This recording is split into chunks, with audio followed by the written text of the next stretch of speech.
Hello everybody. पिछले video में हम लोग टाइटल बार तक देख चुके थे। टाइटल बार क्या कहते हैं, ठीक है, मतलब किसे कहते हैं। हम लोग चैप्टर 3 पढ़ रहे हैं जिसका नाम क्या है, स्प्रेडशीट। ठीक है, तो आप अगर पिछला वीडियो देखे होंगे तो आपको यहाँ तक का जो कंसेप्ट है वो बिल्कुल क्लियर हो चुका होगा। अगर आप नहीं देखे हैं तो आपसे रिक्वेस्ट होगा कि आप सबसे पहले पहला वीडियो इसका देख लें, ठीक है, जिससे क्या होगा, आपको क्लियर कंसेप्ट हो जाएगा। क्योंकि अगर बेसिक आपको मालूम नहीं है तो फिर स्प्रेडशीट समझने में थोड़ा प्रॉब्लम होगा। ठीक है, तो हम लोग स्टार्ट करते हैं यहाँ से मीनू बार से। ठीक है, अब देखिए मीनू बार, पहले इसको देख लेते क्या है। It lies below the title bar. ठीक है, टाइटल बार ये कहाँ होता है, नीचे होता है in the active window screen. It contains different menus which has many options to perform various operation. If you click on the press alt along with the underline character of the menu name, then specific menu option opens with its relevant options. तो यहाँ पे देखिए, इसको गौर से देखें तो ये है आपका क्या है, मीनू बार जिसमें देखिए ये टाइटल बार हो गया, मतलब जहाँ पे नाम हो गया उस जो एप्लीकेशन खुला उसका नाम। ठीक है, इसके बाद जो नीचे है वो है क्या, मीनू बार, जैसे कि file Meenu, edit Meenu, view Meenu, insert Meenu, ठीक है, फॉर्मेट मीनू, टूल्स मीनू। तो इस तरह से कर करके आप सारा मीनू बार को देख सकते हैं। ठीक है, तो ये कहाँ होता है, तो आपको याद रखना होगा ये टाइटल बार के बिलो होता है, मतलब टाइटल बार से नीचे होता है। ठीक है, नेक्स्ट अगला है टूल बार। तो टाइटल बार के ही नीचे आपको मिल जाएगा क्या, देखिए टूल बार। टूल बार में क्या होता है, जैसे कि अगर आप यहाँ पे देख सकते हैं ये बोल्ड, इटैलिक, अंडरलाइन, ये सब जो है कुछ शॉर्टकट्स बने हुए हैं। ये आपको मीनू में ही मिल जाएंगे, लेकिन ये पहले से बना के रखा भी रहता है जिसको आप यूज कर सकते हो। ठीक है, तो स्टैंडर्ड टूल बार हो गया और फॉर्मेटिंग टूल बार हो गया, यहाँ तक क्लियर। तो टूल बार का देख लेते हैं। पहले कहता है क्या है कि the tool bar lies below the menu bar. ठीक है, कहाँ होता है, मीनू बार के नीचे होता है। आपको मेनली क्या है ना, इस इमेज को अगर याद रखोगे तो आपको सब पता चल जाएगा। ये ऊपर वाला ग्रीन वाला टाइटल बार, यहाँ पे मीनू है तो मीनू बार, यहाँ पे टूल बार है। टूल बार दो भाग में, स्टैंडर्ड टूल बार और फॉर्मेटिंग टूल बार। ठीक है, इसके बाद फिर आएगा जो हम लोग देखेंगे। तो कहता है यहाँ पे देखिए आप ध्यान से, It contains shortcut buttons of frequently command by clicking on them. The command is directly executed. मतलब आपको मेनू में जाने की ज़रूरत नहीं है, आप डायरेक्टली यहाँ से कट कॉपी पेस्ट का काम कर सकते हो। ठीक है, दूसरा है फार्मूला बार। फार्मूला बार कहाँ होता है, तो आपका जो टूल बार है उसके बिलो होता है। ठीक है, all formula contents of an active cell are and displayed here. ठीक है, जैसे मान लीजिए यहाँ पे आप इमेज भी देख सकते हैं फार्मूला बार का एक इमेज। तो जितना ही फार्मूला आप अपने सीट पे, मतलब कि आप जहाँ पे काम करो वहाँ पे जितना भी फार्मूला टाइप करोगे ना वो सारा टाइप यहाँ पे होता चला जाएगा। सीट टैब, सीट टैब क्या होता है ये हम लोग देख चुके हैं। मतलब कि बाय डिफ़ॉल्ट यहाँ पे 3 सीट्स खुले होते हैं। ठीक है, और आपको पता है कि सीट्स और वर्कशीट में क्या डिफरेंस है। अगर नहीं पता तो आप रेफरेंस ले लीजिए वीडियो 1 का। ठीक है, तो सीट्स टैब क्या कहता है, चलिए देख लेते हैं। It lies below the active sheet. ठीक है, कहाँ होता है, एक्टिव सीट के नीचे। The name of the work sheet appear in the sheet tab towards the content of the workbook. Click on the particular sheet tab to open it. जिस tab पे आप क्लिक करते हो टैब खुला रहेगा आपके लिए। उसके बाद हॉरिजॉन्टल स्क्रॉल बार और वर्टिकल स्क्रॉल बार, मतलब अपने पेज को आप 2 तरह से स्क्रॉल कर सकते हो। स्क्रॉल करना मतलब क्या होता है, मूव करना, या तो अपवर्ड के डायरेक्शन पे, जैसे मान लीजिए किसी पेज को या तो आप ऊपर खिसका सकते हो और नहीं तो किसी पेज को इस तरह से खिसका सकते हो। ठीक है, तो यही एक हॉरिजॉन्टल स्क्रॉल बार और एक वर्टिकल स्क्रॉल बार। ठीक है, स्क्रॉल बार मतलब क्या होता है, पेज को मूव करना। तो आप यहाँ पे इमेज में देख सकते हैं, यहाँ पे देखिए एक ऊपर करने के लिए और इधर देखिए एक डाउन करने के लिए। ठीक है, इसके बाद है डेटा इन स्प्रेडशीट। डेटा, डेटा मतलब कि जो आप लिख रहे हो वो क्या कहलाता है, डेटा कहलाता है। तो डेटा कितने तरह से हो सकते हैं। पहला होगा न्यूमेरिक डेटा टाइप। ठीक है, क्या होगा, न्यूमेरिक मतलब कहाँ से कहाँ तक, 0 से 9 तक। उसके साथ आप जो ऑपरेशन कर सकते हो, चाहे एडिशन का, सब्ट्रैक्शन का, मल्टीप्लिकेशन, जो भी हो। इसके बाद है अल्फ़ा न्यूमेरिक। अल्फ़ा न्यूमेरिक मतलब क्या, या तो बना है किससे मिलकर, अल्फ़ाबेट प्लस न्यूमेरिक से मिल करके। मतलब कि इसमें चाहे तो आप नंबर भी डाल सकते हो, चाहे तो आप ABCD भी यूज़ कर सकते हो। ठीक है, तो 2 तरह से पता चला, पहला क्या है न्यूमेरिक डेटा, दूसरा क्या है अल्फ़ा न्यूमेरिक। ठीक है, तीसरा है डेट एंड टाइम। क्या है, डेट एंड टाइम। ये भी किस में है, आपके डेटा टाइप में। ठीक है, मतलब हम लोग अपना डेट और टाइम इसमें ऐड कर सकते हैं। यहाँ तक तो क्लियर हो गया। इसके बाद मूविंग इन वर्कशीट, जब वर्कशीट पे आप काम करते हो तो आपके सामने बहुत सारे शॉर्टकट कीज़ आएंगे। तो आपसे रिक्वेस्ट करूँगा कि ये जो पेज है इसको आप ज़रा ध्यान से पढ़ें, इसमें कुछ शॉर्टकट कीज़ हैं उसको आप याद कर सकते हो कि किससे काम किया जाता है। ऐसे पेज अप क्या होता है, पेज डाउन क्या होता है, ठीक है। तो ये आप कीबोर्ड में ये सारे बटन्स मिल जाते हैं, इसका यूज हम लोग यहाँ पे करते हैं, ठीक है। और ऐसे भी आप एक्सेल पे लैब किए ही होंगे तो आपको वहाँ पता होगा कि जो कीबोर्ड में बटन्स है उसका यूज़ वहाँ पे कैसे किया जाता है, ठीक है। अगला न्यू वर्कबुक, ठीक है। वर्कबुक हम लोग देख चुके थे पिछले वीडियो में कि वर्कबुक क्या होता है, तो चलिए एक बार फिर से समझा दें। वर्कबुक का मतलब क्या होता है, एक बुक, ठीक है। बुक का मतलब हो गया वर्कबुक, और उसके पेजेस जो हैं, ठीक है, जो पेजेस हैं वो क्या कहलाएंगे, यहाँ पे सीट कहलाएंगे, ठीक है। यहाँ तक तो क्लियर, ठीक है। मतलब अगर वर्कबुक की बात की जाए तो क्या हो गया, बुक हो गया, और सीट जो हो गया उसका क्या हो गया, आपका पेज हो गया, ठीक है। समझ में आ गया। तो वर्कबुक क्या है, कलेक्शन ऑफ सीट्स, ये कह सकते हैं ना कि वर्कबुक क्या हो गया, ठीक है। वर्कबुक, वर्कबुक ये क्या हो गया, तो मेनी पेजेस हो सकते हैं वहाँ पे, मेनी पेजेस हो सकते हैं। मतलब क्या है, collection of pages, that is known as workbook.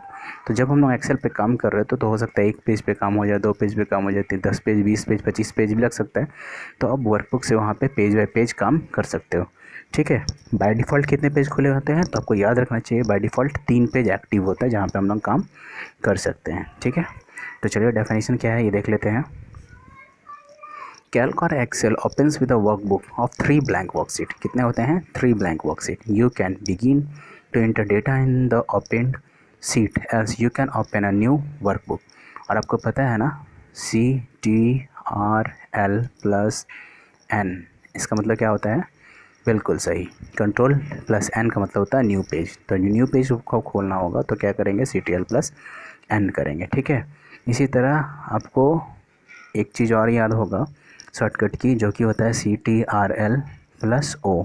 क्या है इसका काम, बिल्कुल सही, Ctrl+O का मतलब होता है ओपन, ठीक है। तो जब आपको न्यू पेज जब आप खोले तो क्या हो गया, Ctrl+N, और जब कोई बना हुआ पेज खोल रहे हैं तो क्या होगा, ओपन। तो ओपन मतलब क्या होगा, Ctrl+O, ठीक है। तो शॉर्टकट की आपको याद होना चाहिए जिससे कि आपका काम क्या हो जाएगा, आसान हो जाएगा। इसके बाद सेविंग, सेविंग का शॉर्टकट की क्या हो गया, याद कीजिए, बिल्कुल सही, CTRL+S, ठीक है। Ctrl+S का मतलब क्या होता है, कंट्रोल सेव, सेव का मतलब क्या होता है, अपने फाइल को जो हम लोग क्रिएट किए उसको सेव करना, ठीक है।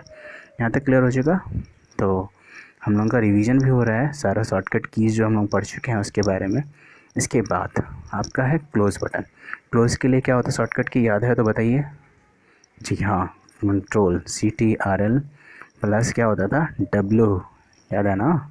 चलिए दूसरा तरीका क्या है कि जो क्रॉस बटन होता है वहाँ पे अगर प्रेस करते हैं तो हमारा एप्लीकेशन क्लोज हो जाएगा जो हम लोग खोल के रखे हैं, ठीक है। तो यहाँ तक क्लियर हो गया कि न्यू फाइल कैसे क्रिएट करते हैं, ओपन कैसे करते हैं, सेव कैसे करते हैं, डिलीट कैसे करते हैं, ठीक है। अब अगला है एडिटिंग, ठीक है। एडिटिंग का मतलब क्या होता है ये समझ लेते हैं। एडिटिंग का मतलब होता है, जैसे मान लीजिए कि हम लिखे राम, ठीक है। तो हो सकता है आपको ये समझ में नहीं आया तो कुछ लोग ऐसे भी लिख सकते हैं RAM, ठीक है, हो सकता है ना। कुछ लोग ऐसे भी लिख सकते हैं RAM, हो सकता है कुछ लोग ऐसे भी लिख सकते हैं RAM। तो डिफरेंट टाइप्स है।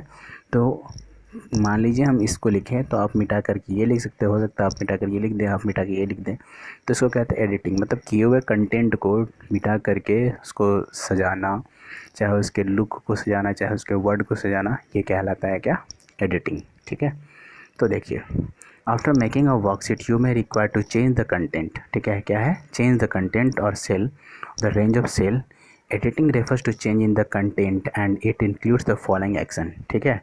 मतलब क्या कर सकते हैं हम लोग, चेंज कर सकते हैं। तो क्या क्या किया जा सकता है भाई एडिटिंग में, तो पहला मॉडिफाई कर सकते हैं कंटेंट को, डिलीट कर सकते हैं, मूव कर सकते हैं, कैंसिल कर सकते हैं, इंसर्ट कर सकते हैं, कॉपी कर सकते हैं, ठीक है। अब एक एक करके हम लोग समझ लेंगे। पहला जो है वह मॉडिफाइंग, मॉडिफाइंग सेल का मतलब क्या होता है, जैसे मान लीजिए कि हम लिखे यहाँ पे रोल, ठीक है। तो आप इसको चाहोगे तो आप इसको ऐसे कर दिए, ठीक है। तो ये क्या हो गया, रोल नंबर पहले कैपिटल एल था, फिर आप स्मॉल एल कर दिए, तो ये क्या हो गया, मॉडिफाई करना, ठीक ना, समझ में आया। इसके बाद दूसरा है क्या, to change the cell content partially, मतलब कि पूरी तरह से चेंज कर देना या हाफ तरह से चेंज करना, ठीक है। रीअरेंजिंग सेल, रीअरेंजिंग सेल मतलब कि आपको कॉलम और चाहिए या फिर रो और चाहिए, इस तरह से जो आप काम कर सकते हैं। जैसे मान लीजिए टेबल बनाए, ठीक है, तो हम मान लीजिए कि ये टेबल बनाए, आपको चाहिए क्या इसको, और ठीक है आप ये बना दिए, तो ये जो था उसको क्या किया, मॉडिफाई करके रीअरेंज किया और जिस तरह से बना दिए क्या इसको, ठीक है। तो यहाँ तक समझ में आया। क्योंकि ये लैब वर्क है तो इसको थोड़ा सा आप कंसेप्ट समझ लो, बाकी आप लैब वर्क में सीख सकते हो इसको, ठीक है। अब शिफ्ट सेल, अब जैसे मान लीजिए कि आप सेल, सेल मतलब क्या होता है आपको पता है ना, कि ये जो होता है तो ये क्या कहलाता है, सेल कहलाता है, मतलब हर जो बॉक्स होता है सब क्या कहता है, सेल। अब सेल में अप जाना, डाउन जाना, राइट जाना, लेफ़्ट जाना, तो ये सब हम लोग किसकी मदद से कर सकते हैं, किसकी मदद से कर सकते हैं, बिल्कुल सही, एरो की मदद से, ठीक है। कीबोर्ड में क्या होता है, एरो की, उसकी मदद से हम लोग क्या लेफ़्ट राइट और टॉप डाउन जाकर मूव कर सकते हैं, ठीक है। तो अब यहाँ पे देखिए, जैसे मान लीजिए कि यहाँ पे कोई नाम है, ठीक है, उसको हमको यहाँ पे करना है, तो क्या करेंगे, इसको पहले कॉपी कर लेंगे, सॉरी सेलेक्ट कर लेंगे, फिर क्या करेंगे, कट करेंगे, फिर इसको ला के यहाँ पे ला करके पेस्ट कर देंगे। तो ये सब काम हम लोग यहाँ पे कर सकते हैं, ठीक है। ये सारा सर एग्जाम्पल सब उसी का है, ठीक है। अगला है कटिंग कॉपिंग द कंटेंट। तो कट कॉपी के लिए कट का शॉर्टकट ये क्या है आपको याद होगा, CTRL+X, ठीक है, और CTRL+C, ठीक है, कट के लिए और कॉपी के लिए, और पेस्ट के लिए तो CTRL+P, ठीक है। ये हो गया किसके लिए, पेस्ट के लिए। तो कट कॉपी पेस्ट हो गया, इतना आपको याद भी है और ये याद रहना चाहिए, क्योंकि बार बार आप माउस से कॉपी करोगे, उससे बेहतर है कि Ctrl+C Ctrl+X Ctrl+P कर सकते हैं हम लोग, ठीक है। इसके बाद इंसर्टिंग रो एंड कॉलम, सब जैसे मान लीजिए कि 2 कॉलम है और आपको एक और कॉलम चाहिए, तो आप वहाँ पर जा कर के कॉलम को इंसर्ट कर सकते हो। वो कैसे कर सकते हो, जैसे ही आप राइट की प्रेस करोगे ना, तो आपको वहाँ पे आएगा इंसर्ट में, तो इंसर्ट में जा कर के रो और कॉलम ऑप्शन पूछता है, जितने कॉलम चाहिए आप वहाँ पे सेलेक्ट कर लीजिए, वो इस तरह से सेलेक्ट करने आएगा, सेलेक्ट कर करके आप उसको इंसर्ट कर सकते हो, ठीक है। तो आप यहाँ पे कंसेप्ट समझ लो, हम लोग इसको प्रैक्टिकली देख सकते हैं। तो इंसर्टिंग रो और कॉलम मतलब क्या हो गया कि कितने रोज़ को इंसर्ट करना है, कितने कॉलम इंसर्ट करना है। अब अगला है फॉर्मेटिंग, मतलब अभी तक क्या कर रहे थे आप, एडिटिंग कर रहे थे, अब फॉर्मेट करोगे, मतलब कलर दोगे, बॉर्डर दोगे, उसका स्टाइल चेंज कर दोगे, ये सब काम हम लोग यहाँ पे कर सकते हैं। जैसे आप देखिए, ये जैसे regular italic, bold, size, length, colour, ये सब चूज करना है चेंज, ये सारा क्या है आपका, किसके साथ कर रहे हैं, फॉन्ट के साथ, मतलब आपका लिखावट के साथ, ये सब क्या कहलाएगा, आपका फॉर्मेटिंग कहलाएगा, ठीक है। दूसरा टॉपिक जो है वो है अलाइनमेंट। अलाइनमेंट का मतलब क्या होता है, अलाइनमेंट का मतलब होता है based on the type of the content entered data in cell gets aligned. जैसे मान लो जो कि आपका ये टेबल है, ठीक है, तो कभी कभी होता है ना कि लिखते लिखते इधर चल गया, तो नहीं, आपका क्या होना चाहिए कि जो हमारा टेबल है वो इसके बीचों बीच होना चाहिए, ठीक है। तो ये सेंटर अलाइनमेंट है, ऊपर होना चाहिए तो टॉप अलाइनमेंट, नीचे होना चाहिए तो बॉटम अलाइनमेंट, राइट होना तो राइट अलाइनमेंट, लेफ्ट अलाइनमेंट, ठीक है। तो मतलब आप किधर करना चाहते हो ये डिपेंड करता है आपके अलाइनमेंट पे, तो ठीक है। अब देखिए जैसे यहाँ पे default, left, right, centre, field और जस्टिफाइड, इतने सारे अलाइनमेंट है जिसको हम लोग यूज करते हैं किसके लिए, अलाइन करने के लिए, ठीक है। इसके बाद जो है, सॉरी थोड़ा पेज इधर उधर हो गया, कट कॉपी पेस्ट अलाइनमेंट हम लोग देख रहे थे, अलाइनमेंट यहाँ तक तो सही हो गया। इसके बाद चेंजिंग द कॉलम विड्थ, तो आप अगर यहाँ पे देखिए, ठीक है, तो यहाँ पे आप यहाँ पे देख सकते हैं क्या, ये एरिया, ठीक है ना, यहाँ पे बाय डिफ़ॉल्ट अलाइनमेंट बना होता है, ठीक। अब जिसको क्लिक करोगे वो उस तरह से अलाइन हो जाएगा। अलाइन मतलब क्या होगा, centre, right, top, left, bottom जो होना चाहिए वो आप यहाँ पे कर सकते हो। और विड्थ, विड्थ मतलब चौड़ाई। जैसे मान लो कि आप किसी का नाम AVI है तो 3 अक्षर का, तो मान लो छोटा में अट गया, ठीक है, इस सेल में अट गया। लेकिन किसी का नाम क्या है, रविंद्र कुमार सिंह, तो हो सकता है इसमें नहीं अटे। तो यहाँ पे क्या हो ना, हम लोग को बढ़ाना पड़ेगा साइज। तो सेल का साइज जो है वो बढ़ाना ही क्या होगा, चेंजिंग द विड्थ होगा, ठीक है। मतलब सेल का साइज बढ़ा लेना चौड़ाई में, लंबाई में। तो जब चौड़ाई में क्या है तो विड्थ हो गया, लंबाई में क्या है तो हाइट हो गया। यहाँ तक समझ में आया, ठीक है। नेक्स्ट अगला है ऑटोफिल। ऑटोफिल कहता है क्या, जैसे मान लो कि आप एक बार बार लिख रहे हो, जैसे मान लो कि रोल नंबर, ठीक है, तो रोल नंबर लिख रहे हो तो आप एक बार 1 लिखो, फिर 2 लिखो, फिर मान लो 50 है तो 50 बार लिखना पड़ेगा। तो कुछ नहीं करना है इसमें, करना कुछ नहीं है। ऑटोफिल का एक ऑप्शन आता है, जब आप 1 लिख दोगे और जहाँ तक सेलेक्ट करोगे ना, जैसे मान लीजिए कि आप यहाँ तक सेलेक्ट कर लिए, ठीक है, और ये 5 कॉलम है तो ऑटोमेटिकली क्या नंबर यहाँ पे लिखा जाएगा, ठीक है। तो यह कहलाता है क्या, ऑटोफिल। ऑटो मतलब खुद से और फिल मतलब भर देना।